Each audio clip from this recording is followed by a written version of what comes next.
नमस्कार.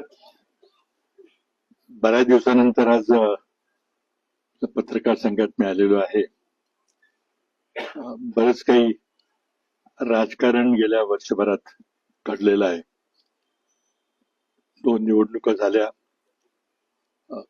लोकसेवेला एक खूप चांगला प्रतिसाद महाराष्ट्राच्या जनतेने महाविकास आघाडीला दिला आणि थोडस त्याचप्रमाणे विधानसभेलाही मतदान होईल आणि काँग्रेस सर्वात मोठा पक्ष म्हणून पुढे येईल आणि काँग्रेसचा मुख्यमंत्री होईल अशा थोड्याशा विश्वासानं किंवा आत्मविश्वासानं किंवा कदाचित अति आत्मविश्वासानं आम्ही विधानसभेला सामोरं गेलो.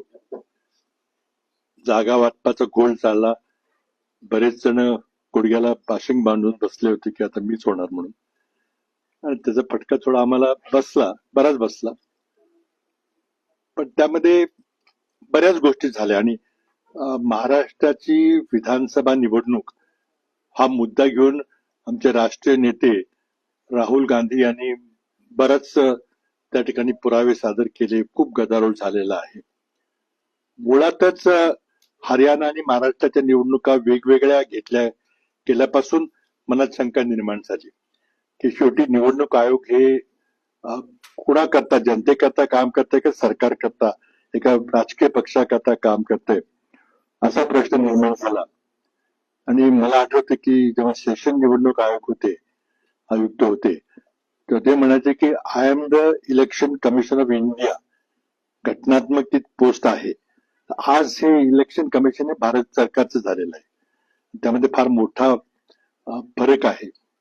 कारण निवडणूक आयुक्तांची निवड प्रक्रिया सरकारने बदलून टाकलेली आहे आणि त्यामुळे सरकार नेमेल तो निवडणूक आयुक्त. आता पूर्वी देखील सरकारच नेमत होतं, पण मध्यंतरी उच्च न्यायालयाने हस्तक्षेप करून निवड प्रक्रिया अशा प्रकारे करावी म्हणून काही सूत्र मांडलं.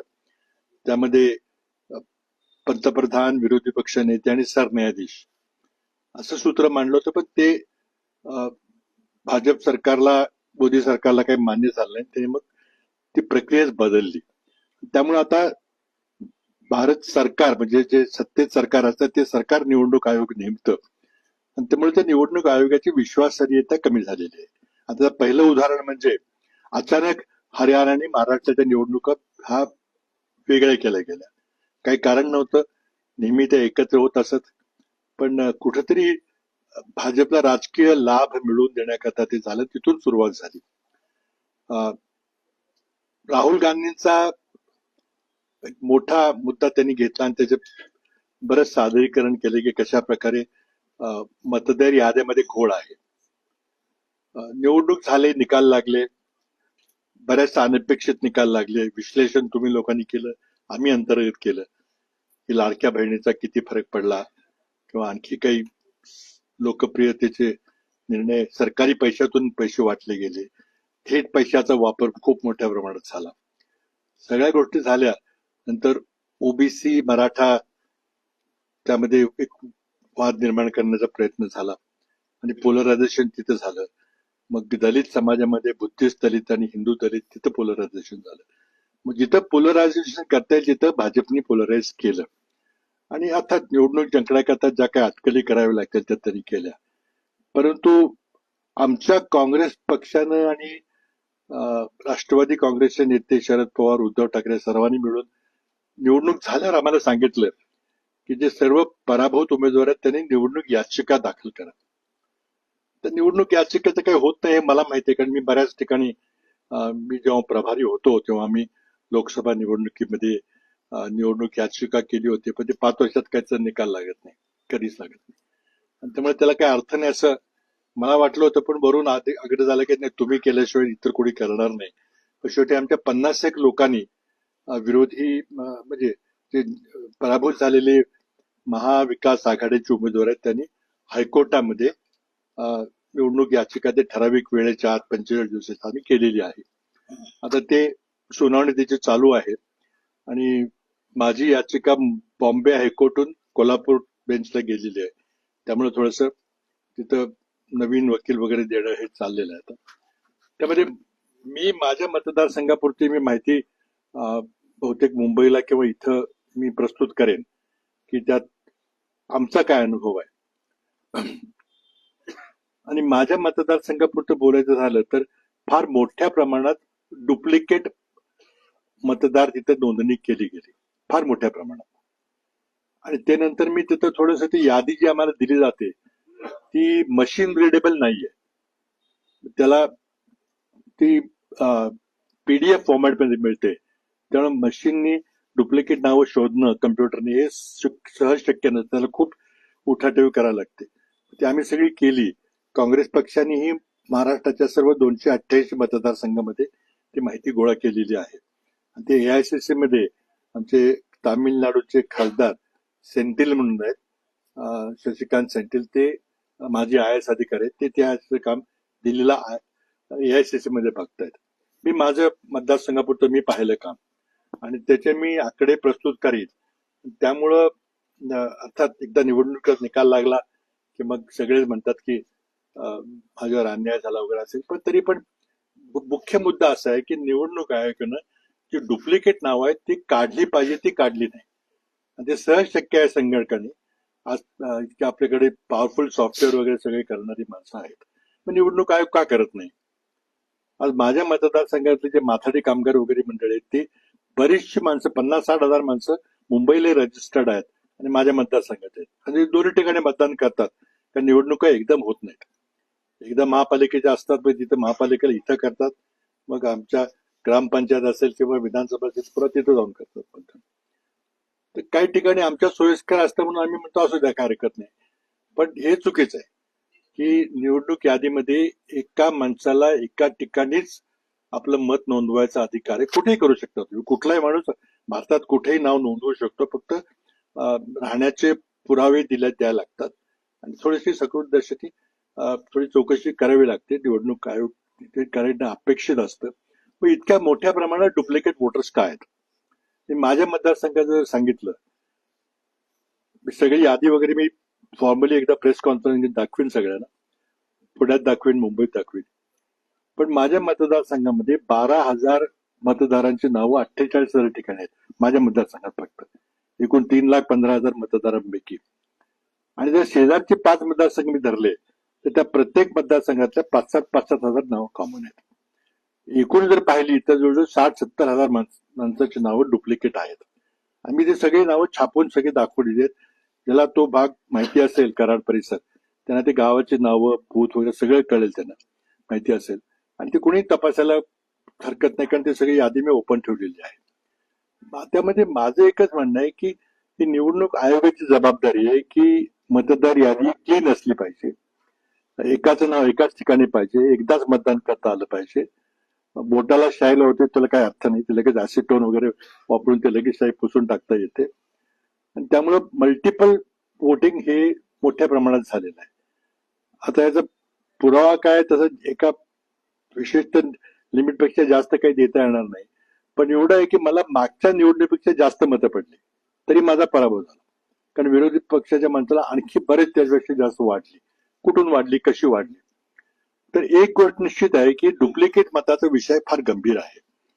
आणि आता नगरपालिकेच्या, महापालिकेच्या निवडणुकीला पण सामोरं जातो. एका वॉर्डमध्ये जर 15-20-25 मतं जर डुप्लिकेट निघाली तर त्या वॉर्डचा निकाल सहज बदलू शकतो, ग्रामपंचायतीमध्ये बदलू शकतो. तर आमचा निवडणूक आयोगावर आक्षेप आहे की तुम्हाला करता येणं शक्य आहे, पण तुम्ही मुद्दाम करत नाही, सत्ताधारी पक्षाला लाभ मिळावा म्हणून. तर ती आता लढाई ही राष्ट्रीय पातळीवर राहुल गांधी लढतायत, आम्ही आमच्या पातळीवर, लोकल पातळीवर लढू. पण उद्देश एवढाच आहे की 5 महिन्याच्यात एवढा मोठा फरक लोकात झाला, त्याचं गणित अजून काय आम्हाला उलगडत नाही. त्यामुळे काही गोष्टी आता फक्त लाडक्या बहिणीमुळे झाला का एवढा, तर आम्हाला वाटत नाही इतका मोठा झाला. नक्की झाला थोडासा फरक, पण निवडणुकीचा निकाल इतका मोठा बदलेल किंवा भाजपचा स्ट्राईक रेट जवळजवळ 89% होईल, असा काही त्यात लाडक्या बहिणीचा काही फरक नव्हता. त्यामुळे सगळ्या निवडणूक प्रक्रियेवर प्रश्नचिन्ह उपस्थित झालेलं आहे. नुकत्याच आमच्या नगरपालिकेच्या निवडणुका झाल्या, आता तिथं मताचा रेट 8-8 हजार रुपयेपर्यंत गेला. काही ठिकाणी तर मी ऐकले की आणखी कुठे गेला होता. मग लोकशाही म्हणायचं का? मग हे कुणाचं अपयश आहे? निवडणूक आयोगाच्यात काहीच जबाबदारी नाही का सरकारची जरी नसली तर?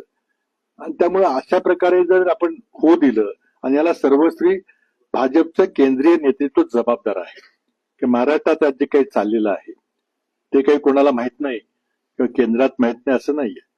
तुम्ही सुरुवातीला सरकार स्थापन करताना जे आमदारांची खरेदी विक्री केली तर ती भाजपच्या केंद्रीय नेतृत्वाच्या पांढरीची होऊ शकत नाही ती.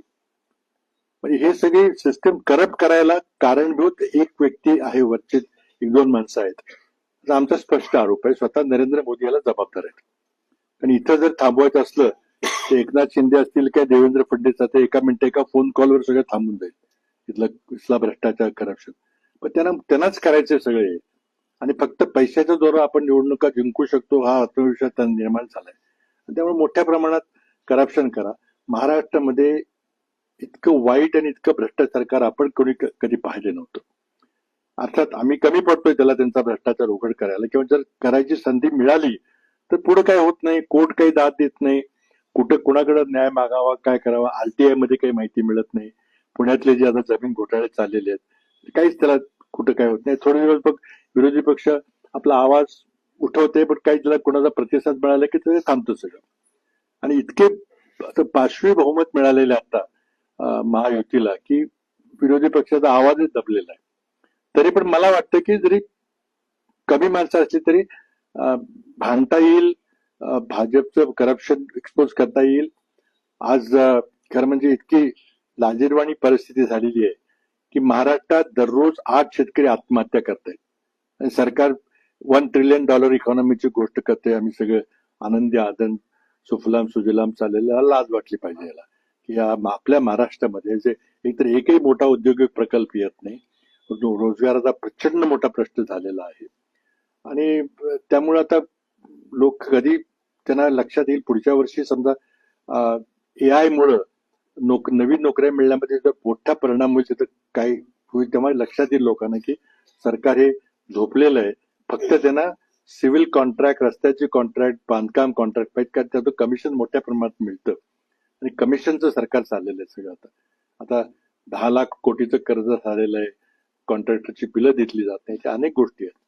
पण तो प्रामुख्यानं शेतकऱ्याची आत्महत्या, बेरोजगारी वगैरे अत्यंत महत्वाचे विषय आहेत.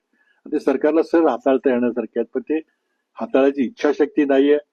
किंवा मग गुजरातचा जो माफिया आहे, तेल माफिया वगैरे, सोयाबीन इम्पोर्ट करायचं इथं आपल्या शेतकऱ्यांना तर द्यायचं नाही, खूप गंभीर बाब आहे. अर्थात आपण म्हणू शकाल की तू विरोधी पक्ष म्हणून तुम्ही का कमी पडताय? कमी पडतोय मी मान्यच करतो की आमची संख्या कमी आहे परंतु लोकांचे प्रश्न घेऊन रस्त्यावर उतरलं पाहिजे. थोडे आमचे वेगळे मुद्दे तिथे जास्त हायलाइट होत आहेत. परंतु शेवटी विरोधी पक्ष जर प्रभावी नसेल तर त्या लोकशाहीला काय अर्थ राहत नाही. आज आपली अशी परिस्थिती आहे की जर विरोधी पक्षांनी जर आपला पुन्हा आवाज जर जनतेपर्यंत पोहोचवायला जर आम्ही कमी पडलो तर मग आम्ही सुद्धा त्या लोकशाहीच्या हत्येमध्ये सहभागी होत असं म्हणावं लागेल तेव्हा. आज एक खूप विदारक परिस्थिती झालेली आहे. त्यामध्ये काही घटना घडतायत, काही बद्दल मी बोललो थोडस, बरेच म्हणजे कुतूहल निर्माण झालं. खूप लोक मला प्रश्न विचारतात तुम्ही कशा आधारावर काही बोलला की मुद्दा मी काही ठिकाणी कराडला एका पत्रकार परिषदेत बोललो होतो की या पुढच्या महिन्याभरात कदाचित मराठी माणूस पंतप्रधान पदी बसू शकेल. मी तसं का बोललो, काय बोललो तर ते बऱ्याच ठिकाणी मी स्पष्टीकरण दिलेलं आहे. आपल्याला पाहिजे असेल तर इथे आणखी मी करू शकेन स्पष्टीकरण. पण 2-3 दिवस थांबून 19 डिसेंबर पर्यंत काय होते आपण बघूया. 19 डिसेंबर का महत्वाचे ते मी सांगेन. दिल्लीमध्ये एक महत्वाचा विषय केंद्र सरकारने कालच घेतलाय आणि तो म्हणजे माझ्या दृष्टीने जरा महत्वाचा आहे कारण मी ते खातं हाताळलेलं आहे आणि तो म्हणजे अणुऊर्जा खातं जे आहे ते. त्यामध्ये एक निर्णय असा घ्यायचा चाललेला आहे की अणुऊर्जा निर्मिती विषय जो आहे तो संपूर्णपणे भारत सरकारने सार्वजनिक कंपन्यांच्या मार्फत करावा असा आपला कायदा आता आहे, विद्यमान कायदा. त्या कायद्यामध्ये आज मोदी सरकारने त्या कायद्यामध्ये बदल करून त्यामध्ये खाजगी क्षेत्राला शिरकाव करू द्यायचा निर्णय घेतलेला आहे. तो काल कॅबिनेटने निर्णय घेतलाय आणि आज ते विधेयक संसदेमध्ये मांडलं गेलेलं आहे. आणि त्याचबरोबर जर आपण बाहेरून अणुभट्ट्या विकत घेतल्या आणि त्या अणुभट्टीमध्ये काही दोषपूर्ण काही माल आला असेल आणि त्यातून जर काही अपघात झाला तर आण्विक भट्ट्यामध्ये अपघात ही काही साधी गोष्ट नाही. ते ॲटम बॉम्ब फुटल्यासारखं तो असतं आणि त्यामुळे मग किती माणसं त्यामध्ये जातील किंवा किती पर्यावरण नुकसान होईल फार मोठा विषय आहे. आणि तसं काही घडलं तर नुकसान भरपाई कोणी द्यायची? ज्यांनी अणुभट्टीचं सामान पुरवलं त्या परदेशी कंपनी द्यायची का अणुभट्टी चालवतो आणि वीज निर्माण करतो ती भारतीय सरकारची कंपनी त्यांनी द्यायची? याबद्दल पार्लमेंटमध्ये विधेयक मांडलं होतं आणि त्यामध्ये मी असं त्या ठिकाणी मांडणी केली होती की जगात एकमेव देश भारत असा एक देश की ज्या देशामध्ये भोपाल गॅस ट्रॅजेडी सारखा ऍक्सिडेंट झाला होता. त्यामध्ये हजारो माणसं मृत्युमुखी पडली होती आणि काहीतरी अपंग झाले होते आयुष्यभराकरता. आणि तो माणूस तो युनियन कार्बाईडचा जो अमेरिकन माणूस होता तो गेला पळून आणि मग सगळे नुकसान भरपाई द्यायची पाळी आपल्यावर आली. त्यांनी काही थोडे पैसे दिले. पण असं जर घडलं तर मग आम्ही कोणाकडे जायचं, दाद कोणाकडे मागायचे? म्हणून मी त्यामध्ये काही तरतुदी केल्या होत्या की जो सामान पुरवठा करेल त्याची जबाबदारी असेल. तर ते अमेरिकन सरकारला ते मान्य नव्हतं. त्यांचं म्हणणं आहे की आम्ही समजा 100 रुपयाचा माल पुरवला तर आम्ही 100 रुपयाची नुकसान भरपाई देऊ. मग किती माणसं मेली काय झालं तर आमचा काही संबंध नाही. तो कायदा आम्ही कडक केला होता. त्यामुळे परदेशी कंपन्या भारतात काही गेली 2008 पासून 17 वर्ष झाली कोणी आलं नव्हत्या. आता तो कायदाही बदलायचा चाललेला आहे आणि अमेरिकन कंपन्या जे म्हणतात की फक्त आम्ही जितक्या पैशाचा माल पुरवू तेवढ्यालाच आम्ही उत्तरदायित्व असणार आहे. ही सुद्धा बाब अतिशय चुकीची आहे. परंतु सरकारने निर्णयच घेतलेला आहे की अदानींना या क्षेत्रामध्ये प्रवेश द्यायचा आणि अणु ऊर्जा निर्मिती खाजगीकरण करायची. त्यामध्ये फार धोका आहे. त्यामध्ये मी लेख वगैरे लिहीन होते पुढच्या आठवड्यामध्ये काहीतरी. कारण 1992 मध्ये बुश राष्ट्रपती असताना त्यांनी निर्णय घेतला की प्रत्येक राष्ट्राकडे भरपूर अण्वस्त्र आहेत. जगाला अनेक वेळेला आपण राख रांगोळी करू इतकी अण्वस्त्र आहेत त्याची उडीची गरज नाही. ते थोडे कमी असले तरी चालतील. आणि म्हणून मग 92 साली निर्णय झाला की आता अणु चाचण्या आपण बंद केल्या पाहिजे. आपण भरपूर अणु चाचण्या केल्या, आता करायची काही गरज नाही. आता 92 पासून आतापर्यंत 33 वर्ष हा जो मॉरेटोरियम आहे की अणु चाचण्या करायच्या नाहीत तो सर्व देशांनी पाळलेला आहे. भारताने 99 साली अटल बिहारी वाजपेयींनी अणु चाचणी केली. त्यानंतर आपण काही केलेलं नाही कुठेही आणि त्यानंतर सगळं बंद झालेलं आहे. पण गेल्या महिन्यामध्ये राष्ट्रपती ट्रम्प यांनी सांगितलं की आम्ही अमेरिका आता पुन्हा अणु चाचण्या करायला सुरुवात करेल. त्यांनी केली की मग रशिया करेल, चीन करेल, मग भारताला करावं लागेल, पाकिस्तानला करावं लागेल, इस्रायल काहीतरी करेल आणि मग पुन्हा ती ॲटम बॉम्ब निर्मितीची रेस सुरू होईल. आणि त्यामध्ये हे खाजगीकरण करणं फार धोक्याचं आहे. आम्ही आमच्या पक्षाच्या वतीनं त्या विधेयकाला विरोध करणार. पण काय शेवटी मोदी सरकारला करायचं असेल ते करतील. पण हे का झालं नाही पाहिजे याबद्दल आम्ही सांगू. त्याचा थेट संबंध भारत पाकिस्तानची जी आता लढाई झाली त्याच्याशी पण आहे. आणि माझ्या मताप्रमाणे गेल्या 75 वर्षामध्ये भारतातून सर्वात मोठी जी परराष्ट्र धोरणाबद्दलची चूक झाली सर्वात मोठी ती अटल बिहारी वाजपेयींनी जी अणुस्फोट केली ती माझ्या दृष्टीने फार मोठी महाभयंकर घोडचूक होती. त्याचं कारण असं आहे की त्यापूर्वी पाकिस्तानकडे अण्वस्त्र असतील अशी एक अटकल होती. पण Pakistan was not a nuclear weapon state. जोपर्यंत आपण अण्वस्त्राचा स्फोट करत नाही तोपर्यंत त्याला अण्वस्त्रधारी राष्ट्र असं म्हटलं जात नाही. पण आपण केल्याबरोबर लगेच पाकिस्तानने केल्यामुळे पाकिस्तान हे न्यूक्लिअर वेपन स्टेट झालं. आणि 2 न्यूक्लिअर वेपन स्टेट भारत आणि पाकिस्तान असल्यामुळं त्यांच्यामध्ये पुन्हा मग मिलिटरीची लढाई होणं अशक्य होतं. कारण जगातला कुठलाही देश 2 अण्वस्त्र देशांना खूप काळपर्यंत लढाई करू देणार नाही. आणि त्या दिवशी भारताची जी सैन्यामध्ये जी सुपेरियरिटी होती आपल्याकडे जवळजवळ 12-15 लाखाचं स्टँडिंग आर्मी आहे. पाकिस्तानकडे 5-7 लाखाची. आपण खूप स्ट्रॉंग होतो त्या मानाने. पण ते सगळे संपले कारण त्याला युद्धच होणार नाही.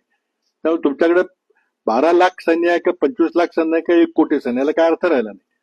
कारण युद्धच होणार नाही, कोणी करूनच देणार नाही तुम्हाला. ते आता आपण ऑपरेशन सिंदूरमध्ये पाहिलं. की मिलिटरीची 1 किलोमीटर सुद्धा कुठे हालचाल झाली नाही. हे 2-3 दिवस झालं ते फक्त हवाई युद्ध झालं, मिसाईल युद्ध झालं. आता पुढची युद्ध तशीच होणार आहेत. मग आपल्याला 12 लाख आर्मी ठेवायची काय गरज आहे का? मग त्यांच्याकडे दुसरं काहीतरी काम करून घेऊ आपण. तर आता हे सगळं बदललंय. त्यामुळे पाकिस्तान आपण पाकिस्तानपेक्षा 10 पट मोठी अर्थव्यवस्था आहे. तरी पण आपली आता पॅरिटी झालेली आहे, कारण त्या एका चुकीमुळे. कारण कुणीही तुम्हाला आता हॉट वॉर समोरासमोर रणगाड्याचं युद्ध किंवा बंदुकी युद्ध किंवा एकमेकाच्या प्रदेशात आपलं सैन्य जाऊन तो प्रदेश काबीज करायचं होणं शक्य नाही. कारगिल जेव्हा युद्ध झालं तेव्हा क्लिंटनचे सारखे फोन होते की तुम्ही थांबवा आता लगेच.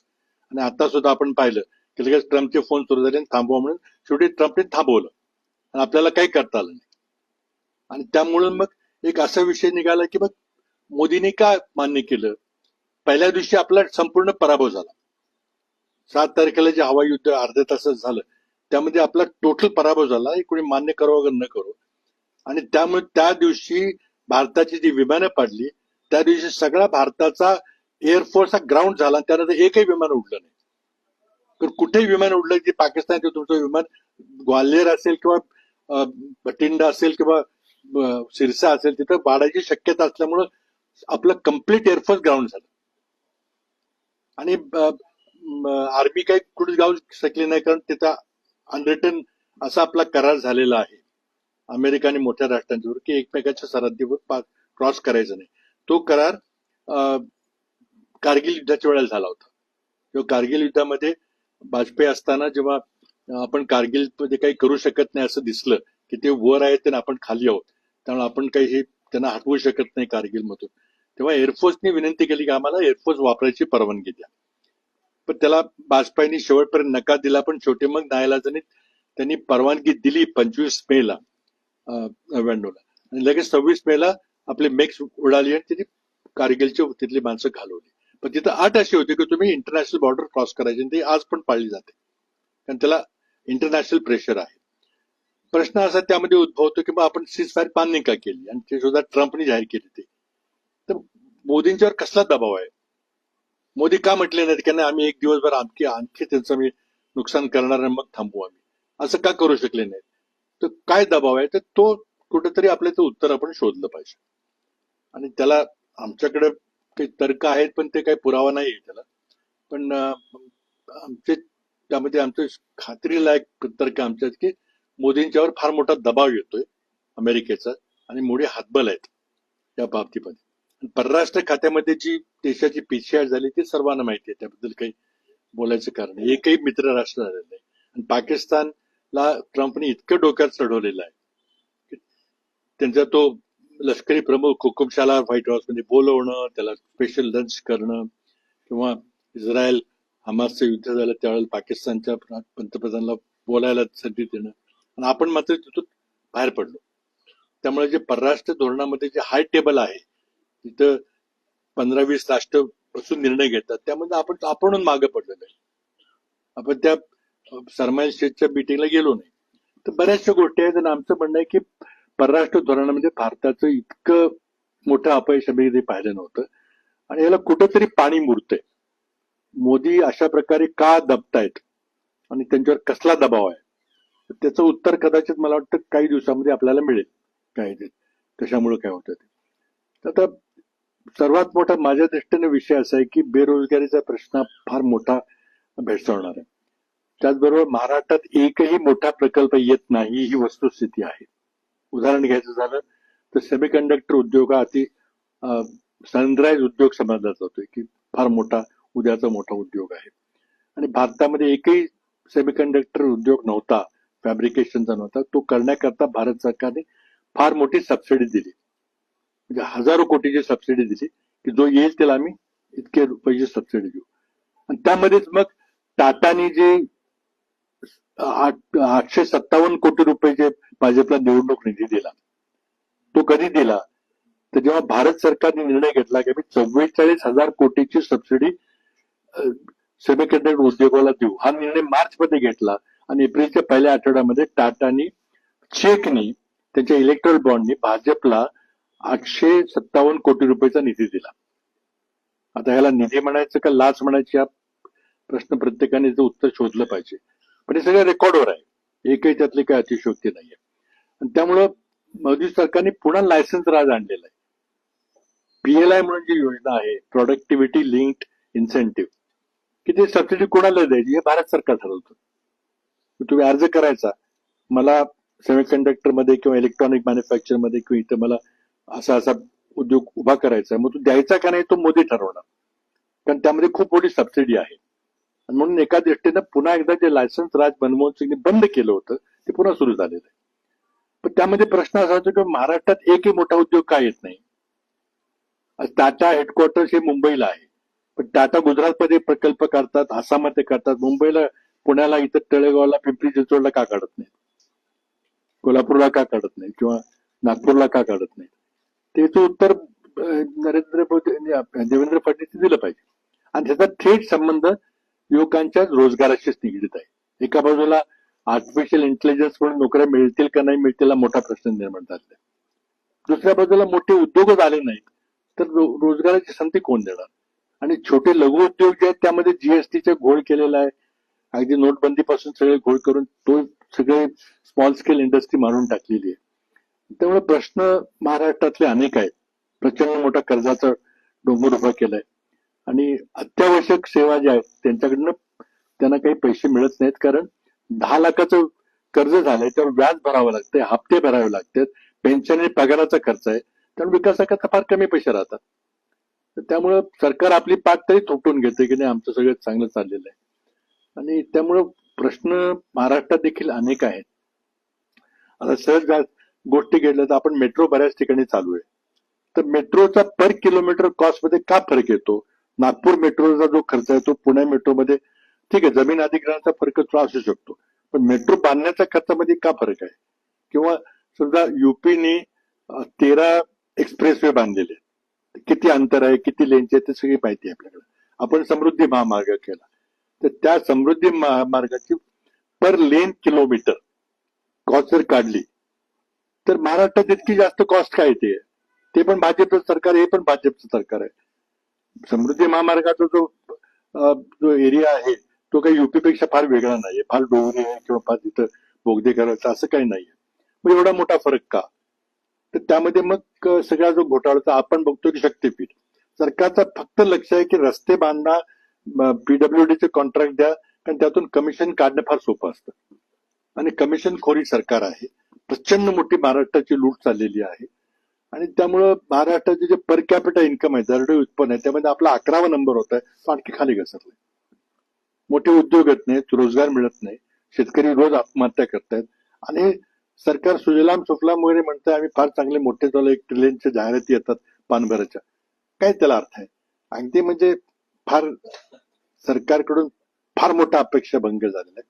इतकी मोठी बहुमत असल्यामुळे तुम्हाला चांगले निर्णय घेता आले असते, काही लोकांचे प्रश्न सोडवता आले, ते पण सोडण्यामध्ये सरकार पूर्णपणे अपयशी ठरलेलं आहे. एक एक गोष्ट ती आम्ही वेळेवर काढू, त्यामध्ये हे करू, परंतु पब्लिक अकाउंट्स कमिटी असेल ती कुठं काही घेत नाही. कुठं ज्या प्रकारे सरकारची स्थापना झाली त्यामध्ये सर्वोच्च न्यायालयाने निर्णयच दिला नाही की हे जे घडलंय ते पक्षांतर बंदी कायद्याचं उल्लंघन झालंय का नाही.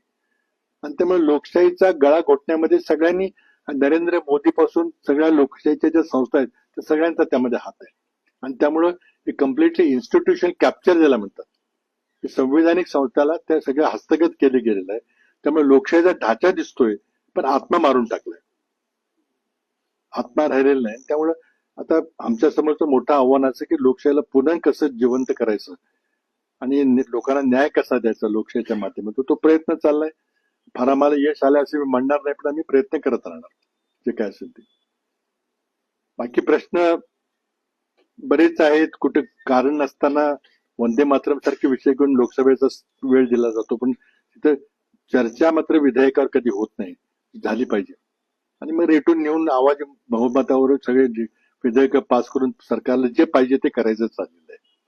तर अत्यंत विदारक परिस्थिती आहे. त्यातून आता काही मार्ग निघेल का, आता याची वाट बघायची. काही आंतरराष्ट्रीय घटना ज्या घडलेल्या आहेत त्याच्याबद्दल मी थोडा उजळता उल्लेख केला होता. आणि त्या घटना ज्या परदेशात घडतात त्याचे परिणाम आपल्या राजकारणावर होतील का, असा एक प्रश्न, हायपोथेटिकल प्रश्न उपस्थित केला होता. आणि मला असं वाटतं की त्याचे परिणाम आपल्या देशाच्या राजकारणावर होतील आणि ते ठराविक वेळेत होतील. आणि म्हणून मी ती 19 डिसेंबरची तारीख दिलेली आहे, त्याला एक संदर्भ आहे. आणि त्या दिवशी काहीतरी मोठा स्फोट होईल आणि त्याचा भारतावर किती परिणाम होईल ते पाहायचंय. मला वाटतं की होईल म्हणून, पण तरी शेवटी मी राजकीय विश्लेषण आहे आणि एक्झॅक्टली काय घडते ते 19 तारखेला आपल्याला कळेल. बाकी मला वाटतं काही निवडणुका, आपल्या स्थानिक निवडणुका चालू झालेल्या आहेत. वेळापत्रक थोडं विचित्रच आहे, त्यामुळं प्रचाराची वेळ आपली जी नेहमी 24 तास आधी आपण प्रचार बंद करत ती आता पुढे ढकललेली आहे आणि फार गलथान कारभार चाललेला आहे. नगरपालिकेच्या ज्या निवडणुका झाल्या, इतका गलथान कारभार निवडणूक आयोगाकडे होईल अशी अपेक्षा नव्हती. म्हणजे अर्ज परत घ्यायची आणि छाननी होण्याची तारीख संपल्यानंतर 4 दिवसांनी चिन्ह वाटप झालं आणि लगेच 4 दिवसांनी निवडणूक प्रचार संपून लगेच निवडणूक घेतली गेली.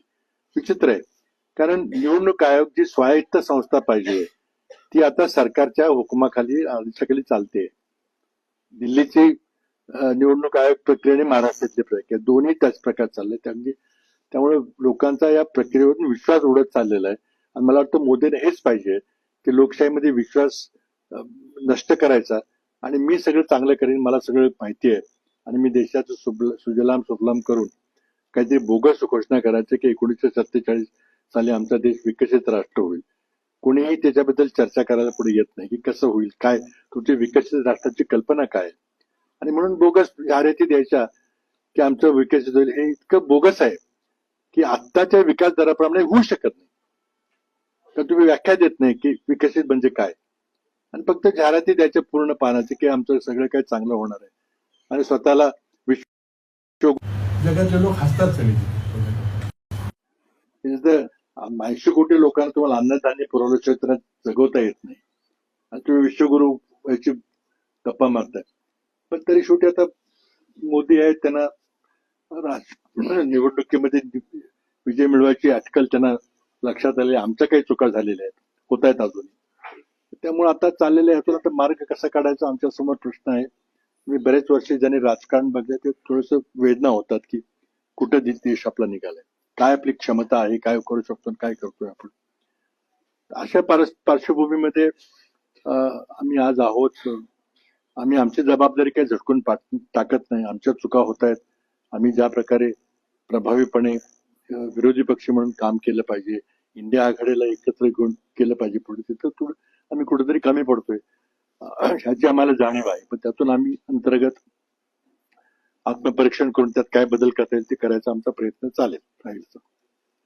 धन्यवाद. काय असेल तर मग विचारू, आपण चर्चा सुरू करू. चर्चा नाही, आता दोन वेगळे प्रश्न आहेत, दोन्ही मिक्सअप करू नका. अणुऊर्जेच्या बाबतीमध्ये खासगीकरण करण्याचा निर्णय काल सरकारने घेतलेला आहे. घेणार असे म्हणत होते, पण काल विधेयक मांडलेलं आहे आणि तेव्हा आता त्यावर चर्चा होईल. माझा वैयक्तिक त्याला विरोधक, आणि मी जवळ 7-8 वर्ष त्या खात्याचं काम पाहिलेलं आहे आणि मनमोहन सिंग सरकारनं भारत अमेरिका अणु करार जो केला तो एक ऐतिहासिक करार होता आणि त्या कराराचे आपल्याला फायदे चांगले मिळालेले आहेत. आपला अणु ऊर्जा विभाग चांगलं काम करतोय सगळं, पण त्यामुळं खासगीकरण करणं आत्ताच्या परिस्थितीत फार धोकादायक आहे. कारण ट्रम्पने आम्ही पुन्हा अणु चाचण्या सुरू करू अशी घोषणा केलेली आहे आणि त्यामुळे पुन्हा वस्त्रांची चढावळ पुन्हा सुरू होईल, पुन्हा देशाला, जगाला धोका निर्माण होईल. त्यामुळे तो विषय जो आहे तो वेगळा विषय आहे की त्याला आमचा विरोध आहे. पण शेवटी मोदींना जे पाहिजे ते होईल, कारण त्यांचं खूप मोठं पाचवी बहुमत आहे. त्या आठवड्यामध्ये बहुतेक ते तो कायदा पास करतील, दोन्ही कायदे पास करतील. हा एक वेगळा विषय आहे. दुसरा विषय जो तुम्ही म्हटला तो वेगळा विषय आहे, त्याचे संदर्भ वेगळे आहेत. तो जे मी काय बोललो की काही बदल घडतील असं एक राजकीय विश्लेषण आहे, तो वेगळा आहे. त्यामध्ये कुठल्या विषयाबद्दल बोलायचं सांगा मी, पण त्यात अजून पुरावा तसा नाहीये. अदानीचा अणु ऊर्जा निर्मितीमध्ये सगळं खासगीकरण केल्यानंतर आदानी द्यायचं चाललंय ते तर उघड आहे, पण ह्या दुसऱ्या गोष्टीमध्ये त्यांचा काही डायरेक्ट संबंध आहे का माहिती नाही. आता हे काय भानगड आहे, मी 19 डिसेंबर का म्हणतोय, किंवा मी जेव्हा बोललो होतो की काही बदल घडतील, आणि एक विश्लेषण आहे की मला असं वाटतं की जर बदल घडले तर मग मराठी माणसाला संधी मिळू शकते महिन्याभरात. तर हे महिनाभर का, तारीख का दिली मी, तर त्याचं विश्लेषण थोडंसं मी सांगू इच्छितो. बऱ्याच लोकांनी माहिती घेतली असेल.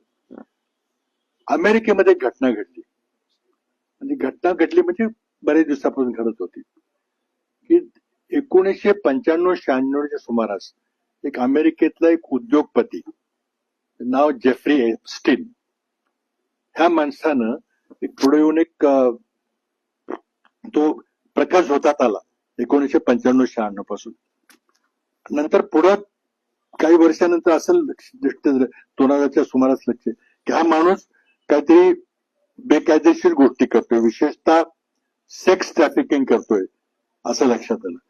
आणि त्या सेक्स ट्रॅफिकिंग मध्ये सुद्धा लहान मुली 13 ते 15 वर्षाच्या मुलींना घेऊन आणि काही राजकीय नेत्यांना त्यामध्ये गुंतवून आणि त्यांना हनी ट्रॅप मध्ये गुंतवून आणि त्यांचे चित्रीकरण, फोटो, व्हिडिओ काढायचा प्रयत्न करतोय असे उघडकीस आलं. काही लहान मुलींनी तक्रारी केल्या कोर्टामध्ये, कोर्टाने चौकशी केली, त्यामध्ये तथ्य सापडलं. त्या जेफ्री एप्स्टीन नावाच्या माणसाला शिक्षा झाली 13 महिन्याची. नंतर पुन्हा आणखी काही मुली पुढे आल्या की आमच्या एक्सप्लॉयटेशन, सेक्शुअल एक्सप्लॉयटेशन केलं लहान मुलींनी, असं त्याच्या पेरेंट्सनी तक्रारी वगैरे केल्या. पुढं त्याची चौकशी झाल्यावर त्या माणसाला शिक्षा झाली, जेफ्री एप्स्टीन. आणि शिक्षा झाल्यानंतर त्याला खूप हाय सिक्युरिटी प्रिझनमध्ये ठेवलं, कारण प्रेसिडेंट ट्रम्पचा त्याचा जवळचा संबंध आहे असं एक उघडकीस आलं. आणि त्यामुळे प्रेसिडेंट ट्रम्प हे त्या बाबतीतले काही पुरावे बाहेर येऊ देणार नाहीत असं कळल्यानंतर तिथे अमेरिकेत खूप मोठा गदारोळ गेल्या 5-7 वर्षापासून चाललेला आहे की त्याने काय केलं ते सगळं उघड करा, कोणाकोणाला एक्सप्लॉइट केलं, काय केलं. आणि 101 लहान मुलींनी, अल्पवयीन मुलींनी तक्रारी केलेल्या आहेत तिथं. तर त्याला मग पुन्हा 1916-17 मध्ये पुन्हा शिक्षा झाली आणि त्याला तुरुंगात ठेवलं गेलं. आणि हा फार पॉलिटिकली फार संवेदनशील विषय आहे म्हणून त्याला न्यूयॉर्कच्या हाय सिक्युरिटी प्रिझन मध्ये ठेवलं. अगदी व्हिडिओ कॅमेरे, एका सॉलिटरी सेल, काही कोणाला काही करता येणार नाही. पण ऑगस्ट 2019 मध्ये त्याचा मृत्यू झाला तुरुंगामध्ये. आणि अमेरिकन सरकारने जाहीर केलं की ह्याने आत्महत्या केली. आता ते व्हिडिओ कॅमेरे सगळे होते, लोकांनी सगळे तपासले तर नेमके 2 मिनिटाचा व्हिडिओ कॅमेरा त्यावेळेस बंद होता ज्या ठिकाणी तो मेला त्या ठिकाणी. त्यामुळे बऱ्याच लोकांचं म्हणणं की याचा खून केला आणि तो मोठ्या व्यक्तींनी खून केला, कारण माहिती येऊ नये म्हणून. आणि हिलरी क्लिंटनच्या सेक्रेटरी त्यांचंही नाव घेतलं गेलं की त्यांनी कुठेतरी करावला गेला. पण ऑगस्ट 19 मध्ये हा माणूस मेला. आणि त्यांनी जे व्हिडिओ चित्रीकरण केलं होतं ते सगळे पुरावे अमेरिकेच्या कायदा मंत्र्याकडे गेले. आता कायदा मंत्री कोण आहेत प्रेसिडेंट ट्रम्पचे, तर पॅम बॉडी नावाच्या बाई आहेत, त्याला त्याचा अटॉर्नी जनरल म्हणतात. सगळे कागद त्यांच्याकडे आहेत.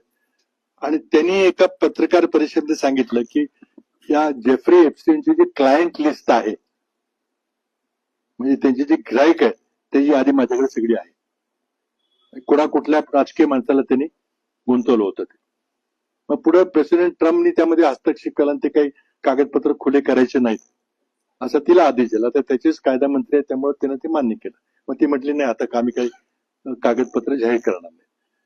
झालं काय की प्रेसिडेंट ट्रम्पच्या पार्टी जी रिपब्लिकन पार्टी आहे त्याची त्यांच्या संसदेमध्ये मेजॉरिटी आहे. आणि त्यांना असं वाटतं की आपण ट्रम्पचा जो मागा कॅम्पेन आहे, मेक अमेरिका ग्रेट अगेन, आणि म्हणजे बाहेरचे लोक जे आपल्याकडे काम करत असतात त्यांच्यामुळे आपले जॉब जातात, त्यांना सगळ्यांना हाकला बाहेर, इमिग्रेशन हाकला. मध्यंतरी भारतातले जे इलिगली लोक गेले होते त्यांना बेड्या घालून परत पाठवलं. ते हे प्रेसिडेंट ट्रम्पच्या त्या मागा कॅम्पेन मधलं सूत्र आहे की सगळ्या परदेशी लोकांना हाकलून द्या म्हणजे आपल्या अमेरिकन लोकांना नोकऱ्या मिळतील. तर तिथे गेल्या 4-5 वर्षापासून फार मोठं आंदोलन चाललं की काय भानगड आहे. तर अमेरिकेमध्ये काय ती बरीच खुली समाज व्यवस्था आहे. आता म्हणजे अगदी तिथे 2-4 खून करून सुद्धा माणूस बाहेर जाऊ शकतो, काय होत नाही त्याला. किंवा एखाद्या बायको बरोबर कोणी पळून गेला तरी कोणी काही फार त्याचा विषयच मानत नाही. पण बाल यौन शोषण हा विषय तिथं फार गंभीरतेने घेतला जातो, हे बिलकुल कुणी सहन करत नाही. आणि त्यामुळं मोदींच्या रिपब्लिकन पार्टीच्या खासदारी सुरुवात केली की कागद सगळे उघडे करा आणि यामध्ये जे माणसं जबाबदार आहेत किंवा ज्यांनी हा देह व्यापार लहान मुलींच्या बरोबर केलेला आहे तर त्यांची नावं उघड झाली पाहिजेत. असं एक आंदोलन गेल्या 3-4 वर्षापासून चाललेलं आहे. आणि आता इतकं प्रेशर वाढलं की पुढच्या वर्षी त्यांच्या निवडणुका आहेत. आणि त्यामुळे जरी प्रेसिडेंट ट्रम्पकडे बहुमत असलं रिपब्लिकन पार्टीचं, त्यांना पुन्हा निवडणुकीला सामोरं जायचं. आणि त्यांनी प्रेशर सुरू केलं किंवा तुम्ही जर हे जाहीर नाही केलं तर आमच्यावर त्याचे परिणाम होतील, आम्ही पुन्हा निवडून येणार नाही. म्हणून प्रेसिडेंट ट्रम्पच्या रिपब्लिकन पार्टीने त्याच्यावर प्रेशर टाकले की सगळं खुलं करा, नाहीतर लोक आमच्यावर शंका घेतील वगैरे. आणि त्या प्रेशर खाली प्रेसिडेंट ट्रम्पच्या पुढे प्रश्न पडला की आता उघडते केलं तर बऱ्याच लोकांची नावं निघतील बाहेर, नाही केलं तर आपल्या पक्षाच्या लोकांचं खूप मोठं प्रेशर आहे. आणि या वातावरणामध्ये या गेल्या 2 महिन्यापूर्वी रिपब्लिकन पार्टीच्या खासदारांनी निर्णय घेतला की काय नाही, ते काय व्हायचं ते होईल, पण सगळे कागदपत्र खुली करा. आणि त्याकरता मग रिपब्लिकन पार्टी डेमोक्रॅट पार्टी दोघांचं एकमत झालं. आणि गेल्या 19 नोव्हेंबर 2025 रोजी अमेरिकन संसदेने कायदा पास केला. त्या कायद्याचं नाव आहे एप्स्टीन फाइल्स ट्रान्सपरन्सी ऍक्ट. किंवा तो गुगल केलं तर तुम्हाला सगळी त्याची माहिती मिळेल. मी काही नवीन सांगतोय असं नाही, त्यातलंच सांगतो तुम्हाला. त्या कायद्यामध्ये काय म्हटलेलं आहे की एप्स्टीनची जी तुम्हाला जरी असला तर त्याची जे कागदपत्र किंवा त्याचे फोटोग्राफ, व्हिडिओ क्लिप्स, ईमेल सगळं जी माहिती आहे त्याला एकंदरीतपणे एप्स्टीन फाईल्स असं नाव आहे. तर ते एप्स्टीन फाईल्स सगळ्या खुल्या करा असा अमेरिकन संसदेनं कायदा केला. त्या कायद्याचं नाव आहे एप्स्टीन फाईल्स ट्रान्सपरन्सी ऍक्ट. आणि 19 नोव्हेंबरला राष्ट्रपती ट्रम्पने त्याच्यावर सही करून तो कायदा पारित झाला. कायद्यामध्ये काय म्हटलेलं आहे की 1 महिन्याच्या आत सगळे कागदपत्र 20 GB डेटा आहे तो, ते सगळे कागदपत्र खुले करा. त्यामध्ये पुन्हा अशी अट आहे की त्यामध्ये कुठलाही भाग लपवता कामा नये. कारण 100 मुलींचं शोषण झालं, त्यांना न्याय मिळाला पाहिजे. त्या अल्पवयीन मुली आहेत त्या 13-15 वर्षाच्या. आणि त्यामुळे किती मोठा राजकीय पुढारी असेल किंवा मोठी सेलिब्रिटी असेल किंवा फिल्म स्टार असेल किंवा उद्योगपती असेल, ते सगळ्यांची नावं बाहेर करा आणि एकही नाव गुप्त ठेवता कामा नये असं त्या कायद्यात म्हटलेलं आहे. आता त्यामुळं आणि 1 महिन्यात करा असं म्हटलेलं आहे. 19 नोव्हेंबरला कायदा पास झाला, 19 डिसेंबरला 1 महिना पूर्ण होईल. त्यामुळे 19 डिसेंबर तारीख. त्यातल्या आता त्यांनी काल परवा काही कागदपत्र रिलीज केले. त्यामध्ये 90,000 फोटोग्राफ रिलीज केले आणि ते आता लोकांचं तपासत चाललेत. 20,000 ईमेल रिलीज केले, बाकी आता होणार आहेत. तर त्यामध्ये एक अशी चर्चा तिथं सोशल मीडियावर चाललेली आहे की काही मोठ्या लोकांची नाव आहेत. कोण कोण मोठे लोक आहेत? एक बिल क्लिंटन, अमेरिकेचे पूर्व राष्ट्रपती, त्यांचा इतिहास लोकांना माहिती आहे. मोनिका लेविन्स्की प्रकरण काय झालं होतं ते त्यांचं नाव आहे. त्यानंतर बिल गेट्स, मायक्रोसॉफ्टचे मालक, जगातला सर्वात श्रीमंत माणूस, त्यांनी कबूल केलंय की मी जेफ्री एप्स्टाईनची माझी मैत्री होती आणि त्यामुळे माझा घटस्फोट झाला, असं बिल गेट्सने कबूल केलं. आणि ते माहिती आहे आपल्याला की बिल गेट्स आणि मेलिंडा गेट्सचा घटस्फोट झालेला आहे. त्यानंतर इंग्लंडचे राजकुमार प्रिन्स अँड्र्यू, आता सध्या जे प्रिन्स किंग चार्ल्स म्हणून जे राजे आहेत त्याचा धाकटा भाऊ, त्याला ड्यूक ऑफ यॉर्क अशी पदवी आहे, शाही पदवी आहे. तर त्याच्यावर आरोप झाला की तो सुद्धा या सेक्स स्कॅन्डलमध्ये इन्व्हॉल्ड होता. तर त्यांनी नंतर मग ते ज्या मुलीने ते आरोप केले, नाव घेतलं की हा माणूस माझ्यावर त्यांनी अत्याचार केला, त्यांनी $15 मिलियन सेटलमेंट केली. त्या मुलीला $15 मिलियन दिले प्रिन्स अँड्रूने आणि मग तडजोड केली, बाहेर नाव घेऊ नका माझं वगैरे काय ते झालं. आणि तिकडे मग इंग्लंडमध्ये परत गेल्यावर किंग चार्ल्सने आपल्या धाकट्या भावाच्या सगळ्या शाही टायटल्स काढून घेतल्या. ड्यूक ऑफ यॉर्क म्हणून टायटल ती काढून घेतली आणि तो राजघराण्याचे काही संबंध नाही असं जाहीर केलं. तो आज सामान्य नागरिक म्हणून जगतोय. आता त्यांनी काही कबूल केलं नाही, पण पैसे दिले, वस्तुस्थिती आहे. प्रेसिडेंट ट्रम्पचे खूप फोटोग्राफ तिथं त्या जेफ्री एप्स्टाईन बरोबरचे आहेत. आणि त्या वातावरणामध्ये अनेक राष्ट्रांचे मोठी राजकीय व्यक्ती, मोठ्या उद्योगपती, मोठे सेलिब्रिटी हे आहेत अशी चर्चा सोशल मीडियावर आहे. त्याचबरोबर इस्रायलचे माजी पंतप्रधान इव्हाक बेरेड आहे, त्यांचं नाव आहे. खूप मोठ्या लोकांचे नाव आहे. आता 19 तारखेला काही नावं प्रकट होणार आहेत, म्हणून 19 तारीख महत्वाची आणि ती कोणी लपवणार नाही. नाव जे असेल ते येईल. फक्त कोर्टाने एवढं म्हटलेलं की त्या लहान मुलींची नावं देऊ नका, कारण त्यांच्या आयुष्याचा प्रश्न आहे. तर तेवढंच फक्त काढून टाका. समजा एखादा फोटोग्राफ असेल तर त्या मुलीचा चेहरा फक्त काळा करा, म्हणजे मुलीचं कोण आहे ती ओळखली जाणार नाही. ते स्वाभाविक आहे. आपण कधी इथं भारतात देखील आपण अशी काही घटना घडली बलात्काराची तर आपण आयडेंटिफाय करत नाही कोणाला, कारण ते आयुष्यभर तो मग कलंक राहतो. ते सोडून एकाही माणसा त्यात कायद्यात म्हटलेलं आहे. आणि तुम्ही आता गुगल जर केलं, एप्स्टीन फाईल्स ट्रान्सपरन्सी ऍक्ट म्हणून जर गुगल केलं तर सगळी माहिती तुम्हाला आता सहज मिळेल.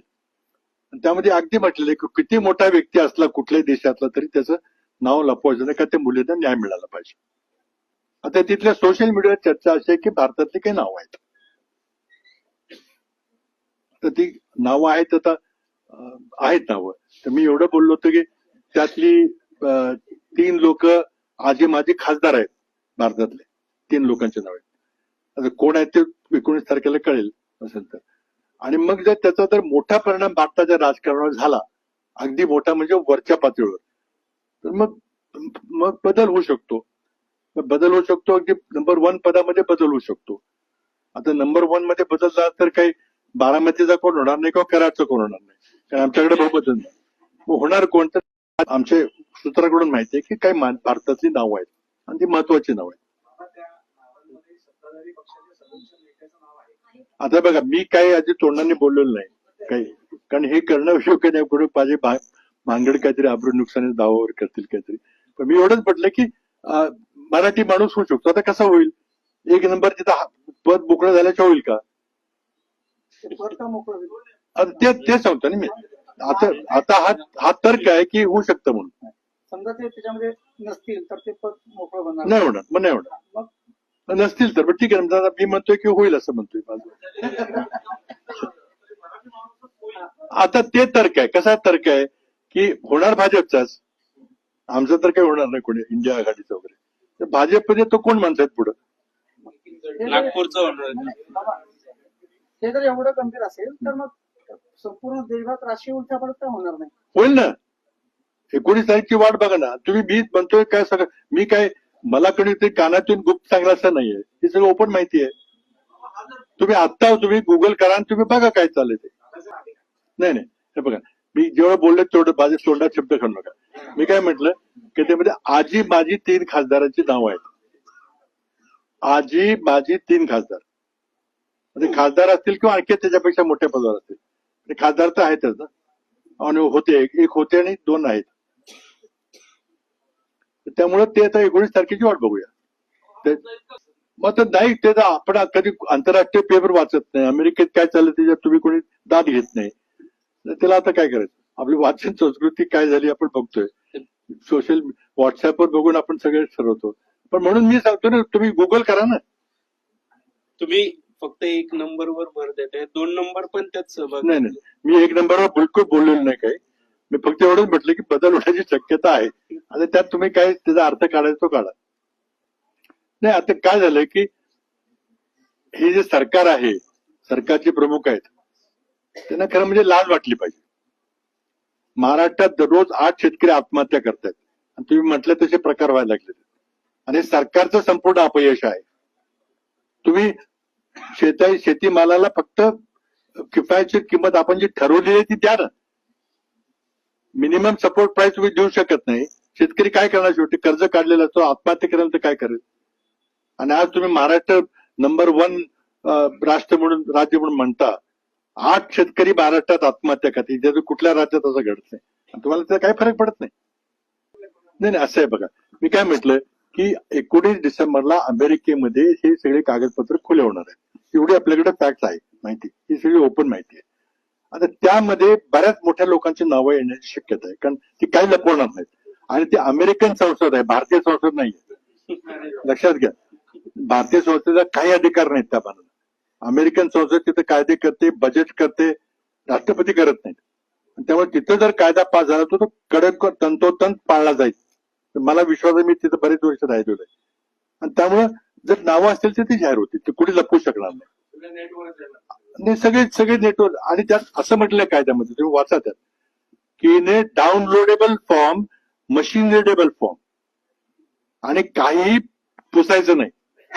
किती मोठा व्यक्ती आहे म्हणून त्याचं नाव काळं करायला पुसायला तसा नाही चालणार. फक्त मुलींचे चेहरे दिसले नाही पाहिजे, त्याची नावं आली पाहिजे, असं त्या कायद्यामध्ये लिहिलेलं. तो कायदा आहे, अमेरिकेचा कायदा आहे, तो काही कोणा व्यक्तिगत नाही.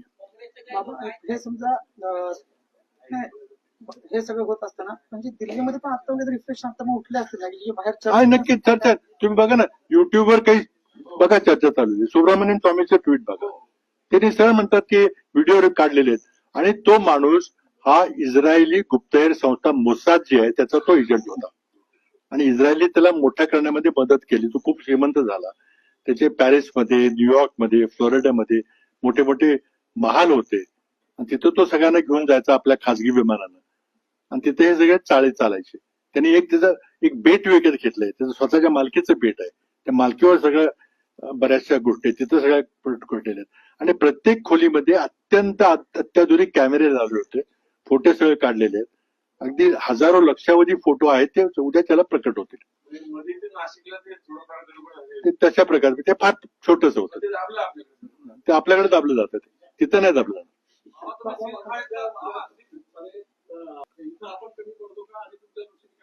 मी ते कबूल केलं नाही की आम्ही कमी पडतो. एक वस्तुस्थिती आहे. आमची इथं संख्या फार कमी पडते आणि ते काय झालं की निवडणुकीनंतर जे अचानक असा जो निकाल लागला तर आमची संख्याच कमी झालेली आहे. आवाज तिथं साधं विरोधी पक्ष नेतेपद पण दिलं जात नाही. त्यांच्यामुळे दादागिरी त्यांची आहे सगळी आणि ज्याला मुख्यमंत्री जबाबदार आहेत. मुख्यमंत्री अध्यक्ष आणि सभापतीच्या आत लढतात की त्यांना निर्णय घ्यायचा. बिलकुल खोटा येते. हा सगळा निर्णय मुख्यमंत्र्यांनाच घ्यायचा आहे. शेवटी काही सभापती अध्यक्ष त्यांच्या विरोधात काही स्वतंत्र काही वागणार नाही. एक परंपरा आपल्याकडे आहे की जरी किती छोटा विरोधी पक्ष असला तरी आपण विरोधी पक्ष नेतेपद देतो. त्याला काही अधिकार देतो. त्याला काही साधनं पुरवतो. त्याला कॅबिनेटचा दर्जा दिला जातो. विरोधी पक्षाला बसायला एक कार्यालय मिळतं.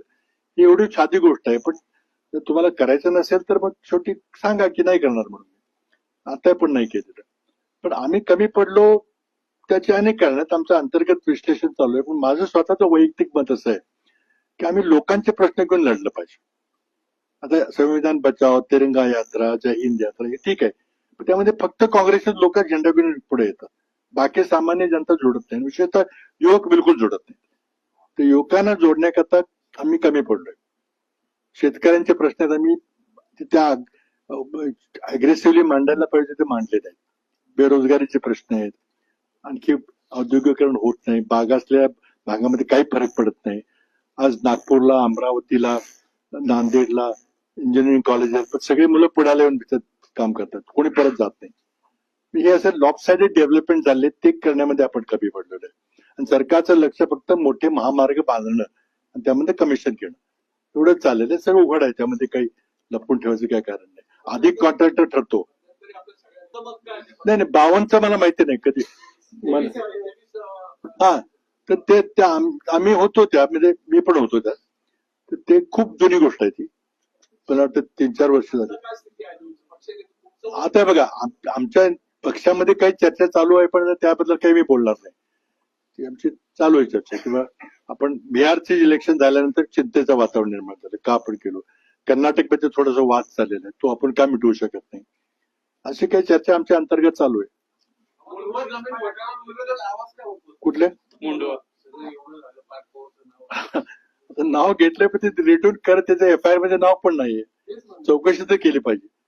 आता ते मांडलंय आमच्या विधिमंडळामध्ये लोकांनी काही मांडलेलं आहे. पण आता किती प्रभावीपणे मांडले मला माहिती नाही. सगळंच मॅनेज केलं ना. ज्यांच्या संस्था आहेत त्यांच्यावर टांगती तलवार आहे. तुम्हाला ED लावतो, तुम्हाला CBI लावतो. त्यामुळे ज्यांच्या संस्था आहेत त्यांचा आवाज थोडासा क्षीण झालाय. उगाच भानगड आपल्या मागे लागेल काहीतरी. असे फार थोडे आहेत आमच्यासारखे की आमच्या काही संस्था नाहीत काही नाही. आम्ही बोलू शकतो. ते एवढं बोलायचं कोणाला धाडच नाही ना. आता त्या पक्षात काय चाललं आता मी बोलणार नाही. काल पवारसाहेबांनी सर्व पक्षीय लोकांना निमंत्रण दिलं होतं. त्यांच्या वाढदिवसाच्या निमित्ताने सगळे आले होते. अडाणी होते.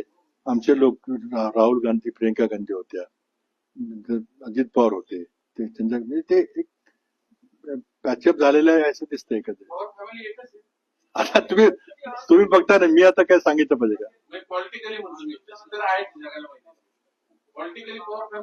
आता तुम्हीच बघताय ना. तुम्ही काय त्यात सांगू. तुम्ही जवळून बघताय जास्त. हा हो असू शकतो. पॉसिबल. ते उद्या कळेल 19 तारखेला. माझा तर स्पष्ट आरोप आहे की त्यांच्यावर दबाव आहे खूप. आणखीन एक उदाहरण द्यायचं झालं तर इस्रायल हमासचं युद्ध चाललंय. एक मिसाईलचं कर्ज $10 मिलियन आहे. इस्रायलकडे जेवढे मिसाईल्स होते ते संपत केले, ते पुन्हा नवीन विकत घ्यायची पाळी आली. आर्थिक परिस्थिती बिकट झाली. मोदी 10 फेब्रुवारीला अमेरिकेला गेले, तिथूनच डायरेक्टली 500 मिलियनची ऑर्डर इस्रायलला दिली डायरेक्ट. ती गरज होती का? भारताला ती शस्त्र पाहिजेत का माहिती नाही, चर्चा नाही काही नाही, एकदम ऑर्डर देऊन टाकली. बऱ्याच गोष्टी घडतायत की त्यामुळं परराष्ट्र धोरण संबंध टोटली कोलॅप्स झालेले. त्यात काही त्याची चर्चा करायची असेल तरी मी सांगेन काय काय झालं ते. पाकिस्तानला एकदम वर आणून ठेवले ट्रम्पने, आणि प्रत्येक गोष्टीमध्ये भारताच्या विरोधात आयात कर लावायचा, टॅरिफ लावायचे, सँक्शन लावायचे, सगळं चाललेलं आहे. टोटली वन साइडेड चाललेलं आहे. कशामुळे मोदी हे का सहन करतायत? आणि त्यांचं ट्रम्पचं कुठं फाटलंय? काय काय अडचण झाली? इतकी दोस्ती होती, नमस्ते ट्रम्प कार्यक्रम, अबकी बार ट्रम्प सरकार सगळे केलं, मग कुठं कुठं बिनसलं? कशात घेऊन सगळं फेल झालं. कारण परराष्ट्र धोरण असं होत नाही, वैयक्तिक मैत्रीवर कधी अवलंबून नसतं. नहीं, ऐसे देखिए, हम तो कर रहे हैं, बिल्कुल कर रहे हैं, बिल्कुल ये गलत बात है कि हम नहीं कर रहे. उनका क्या है कि वो सोचते हैं कि मैं सबसे पहले जब आए उन्हें सबको बुला लिया अपने स्वेरिंग इन पे, ऐसा लगे कि मैं बहुत पीस मेकर बड़ा हूँ, मेरे को नोबेल प्राइज मिल जाएगा. सबकी नजर होती है नोबेल प्राइज मिलेगी, पीस प्राइज मिलेगा. लेकिन बाद में वो सब एक एक गलतियां होती गई और पता चला कि सब खोखलापन है. क्योंकि विदेश नीति जो है उसके लिए 20,000 लोग हमारे उसमें काम करते हैं, फॉरेन अफेयर्स में. तो उनको तनख्वाह देते हम काय को देते? इतना आसान अगर विदेश नीति होती कि जाके गले मिलने से सब ठीक हो जाएगा, तो फिर तो इसकी जरूरत नहीं थी किसी. जैसे मैंने कहा कि आर्मी की आज जरूरत नहीं, क्योंकि लड़ाई होगी नहीं हमारी पाकिस्तान से. ये सब गड़बड़ हो गई विदेश नीति में. तो ये तो पूरा फेलियर है विदेश नीति का. तो इसलिए वो पंडित नेहरू को नीचा दिखाकर अपने कुछ ऊंचाई बढ़ेगी ऐसी कोशिश कर रहे हैं. इट्स ए व्हेरी फार केविलवाणी प्रयत्न आहे तो. कर्नाटकमध्ये डी.के. शिवकुमार ते सिद्धरामय्या हे अजूनही सुरू आहे काँग्रेसमध्ये. असं बोललं जातं की डी.के. शिवकुमारांना दिले जावं, पण ते दिले जात नाही. काय चाललंय? आता ते बघा, ते काय प्रत्येकाला महत्वाकांक्षा असते. डी.के. शिवकुमार आमचे युवा नेते चांगले तिथं आहेत. सिद्धरामय्या हे त्यांना विधिमंडळ पक्षाचा त्यांना चांगला पाठिंबा आहे. तर त्यामुळं तिथं त्या दोघांची महत्वाकांक्षा आहे, त्यातून मग काहीतरी मार्ग निघेल काहीतरी. चालेल. बाबा, खूप वर्षापूर्वीची गोष्ट आहे. आता हे सगळे पवारांच्या घरी जे जेवायला गेले काँग्रेसचे नेते वगैरे, खूप वर्षापूर्वी तुम्ही एकदा पवारांचं पंतप्रधान जेव्हा चर्चा चालू होती तेव्हा तुम्ही जेवणाच्या त्या निमंत्रणामध्ये व्यवस्थित तुम्ही होतात, आणि तेव्हा तुमचं मंत्रिपद अचानक कापलं गेलेलं होतं दिल्लीतनं. एक तो किस्सा जुना आहे. नाही नाही, दिल्लीचं मंत्रिपद कधीच कापलं गेलं नव्हतं. काय काय आता ते सुरुवातीचं सुरुवातीच्या काळात. नाही, आता ते तो पवारांचं जेवण तुम्हाला तेव्हा महागात नाही पडलं नाही, होतं. ते इतिहास आहे. तो 91चा इतिहास आहे. 91ला मी पहिल्यांदा जेव्हा खासदार म्हणून गेलो, तर त्यावेळेला राजीव गांधींची हत्या झाली होती, आणि आता पंतप्रधान कोण होणार त्याबद्दल अटकली झाल्या होत्या. आणि त्या परिस्थितीमध्ये पवारसाहेब हे फार मोठे काँग्रेसचे नेते होते, आणि नरसिंहराव हे कुठे चित्रात नव्हते, ते निवडणूक देखील लढली नव्हती. आणि त्यामुळे मग ते महाराष्ट्रातले नेते तिथं पवारसाहेब पंतप्रधान होतील म्हणून 91ची निवडणूक जी राजीव गांधींच्या हत्येनंतर झाली ती अशीच झाली की आता दुसरा कोण नेताच नाही, त्यामुळे पवारसाहेबच पंतप्रधान होतील अशी ती वातावरणाची निवडणूक झाली. त्या ठिकाणी महाराष्ट्राचे मुख्यमंत्री म्हणून पवारसाहेबांनी सगळ्या काँग्रेसच्या खासदारांना जेवण दिलं. सुरेश कलमाडी होते तिथं, आणि त्या ठिकाणी एक पत्र तिथं एक सर्क्युलेट केलं, आणि त्यावर सर्व खासदारांच्या सह्या घेतल्या, की त्यामध्ये असं म्हटलं की जो करार झालेला आहे नरसिंहराव मध्ये, की नरसिंहराव मुख्यमंत्री होते, पंतप्रधान होते, पवारसाहेब होते गृहमंत्री होते, तर तो आम्हाला मान्य नाहीये, पण खासदारांचं आपण मतदान घ्यावं असं ते पत्र होतं. म्हणजे एका दृष्टीनं एआयसीसी मध्ये जे ठरलं होतं पंतप्रधान ते मोडायचा प्रयत्न झाला, आणि ती घटना होती. त्यामध्ये मग नरसिंहरावांना कळलं की जेवायला कोण कोण घेऊतं काय होतं. त्यामध्ये त्यांना असं वाटलं की हा गट आहे जो आपल्याला विरोध करेल. अशा गोष्टी तिथे घडल्यात. तो 91ची गोष्ट आहे ती. नाही, आता ते नंतर आता ते होतं का नाही माहिती नाही, पण असं होतं की नरसिंहरावांनी नंतर मला चर्चा 2-3 वर्षानंतर 91 नंतर कळलं की त्या ठिकाणी त्यांनी 4 नवीन पहिल्यांदा निवडून आलेल्या खासदारांना मंत्री करायचा निर्णय घेतला. त्यामध्ये भौगोलिक आणि सामाजिक समीकरण साधा असं सांगितलं. तर भौगोलिक मध्ये उत्तर, दक्षिण, पूर्व, पश्चिम असे 4, आणि मग समाजाचे 4 पद्धती. त्यामध्ये 4 मध्ये काही नाव होतं असं मला नंतर काहीतरी बोललो, पण त्यातले 3 झाले आणि 1 झालो नाही. 3 म्हणजे शैलजा आहेत त्या दलित समाजाच्या, त्या उत्तरेचं तरी प्रतिनिधी त्या झाल्या. दक्षिणेमध्ये जमखिंडीचे खासदार होते दामेगौडा म्हणून, त्यांनी रामकृष्ण हेगडेंना पाडलं होतं. जायंट किलर पण त्यांची प्रसिद्ध झाले, ते झाले कोळसा मंत्री. तर पूर्वेमधून पवन घाटवार म्हणजे मित्र आहेत, ते आदिवासी आहेत आणि ते झाले. आणि पश्चिमेतलं एक नाव होतं ते कटलं. आता ते होतं का नाही मला माहित नाही, पण मला नंतर कोणीतरी सांगितलं. पण नेमकं ह्या जेवणाचा आणि 19% काही याचा संबंध आहे? मराठी माणसाच्या घरी ही जी- नाही, अजिबात नाही, ते काही संबंध नाही. तो वेगळी घटना होती, तिकडून वडली पार्श्वभूमी. आता ही घटना अमेरिकेत घडते, आपल्या देशात घडत नाही. तुम्ही म्हणता की पुढचा पंतप्रधान कधी मराठी नाही, ते आता बघा, ते त्याचा काही संबंध आहे काय ते तुमच्या समोर सांगितलं मी की पंतप्रधान जर बदल झाला, तर मला आता ते अटकलच आहे, ती विश्लेषण राजकीय आहे, तर मग कोण होईल? भाजपचं कोण आहे? भाजपची नावं तुमच्या समोरच होईल, त्यातलं कोण पुढे दिसतंय तुम्हाला? मला दिसतंय ते मी सांगितलं की मला वाटतं की मराठी माणूस पुढे दिसतोय मला. युपीचा असू शकतो, पण मला वाटतं मराठी माणूस कोणतरी. आणि मराठी वाईट झाला तर वाईट आहे काय? झाला तर चांगली गोष्ट आहे ना. असं नाही, आज सगळं लोकशाहीलाच प्रतिष्ठा ठेवली नाही मोदींनी, सगळं संपून टाकलेलं आहे, मनमानी कारभार चाललेला आहे. तर विरोधी पक्षाला स्थानच दिलं नाही. आता महाराष्ट्रामध्ये विरोधी पक्ष नेतेपद सुद्धा तुम्हाला द्यायची दानच होत नाही. तर तुम्हाला सगळी लोकशाही प्रथाच मोडून टाकायची सगळी.